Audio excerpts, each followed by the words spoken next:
Le communiqué final à présent du sommet arabo-islamique tenu hier à Doha a condamné l'agression brutale d'Israël contre le Qatar, la considérant comme un grave obstacle à toute perspective de paix dans la région. Il a dénoncé dans les termes les plus fermes l'attaque lâche et illégale menée contre l'État du Qatar, exprimant une solidarité totale avec Doha, ainsi qu'un soutien aux mesures qu'elle décidera de prendre en réponse. Le texte souligne que l'agression contre un lieu neutre de médiation compromet les processus de paix internationaux tout en saluant la posture civilisée et sage du Qatar dans la gestion de cette attaque perfide.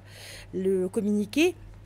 a réaffirmé le rejet catégorique de toute tentative visant à justifier l'agression israélienne contre Doha, ainsi que des menaces répétées de cibler à nouveau le Qatar. Il a renouvelé son appui aux efforts de médiation entrepris par le Qatar, l'Égypte et les États-Unis pour mettre fin à l'agression contre Gaza, rappelant que cette attaque avait précisément pour objectif de saper ces initiatives. Le communiqué a affirmé que l'agression israélienne contre le Qatar, ajoutée au crime continu de génocide, de purification ethnique et de blocus, hypothèque toute chance de parvenir à une paix durable dans la région. Le communiqué a exhorté les États membres de l'Organisation de la coopération islamique à examiner la conformité de l'adhésion d'Israël à l'ONU avec la Charte des Nations unies, au regard des violations flagrantes des conditions d'adhésion et du mépris constant des résolutions onusiennes.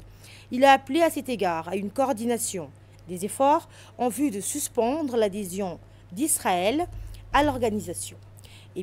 Le communiqué a également salué l'adoption par l'Assemblée générale des Nations unies de la déclaration de New York sur la mise en œuvre de la solution à deux États et sur l'établissement d'un État palestinien indépendant, y voyant une expression claire de la volonté de la communauté internationale en faveur des droits légitimes du peuple palestinien.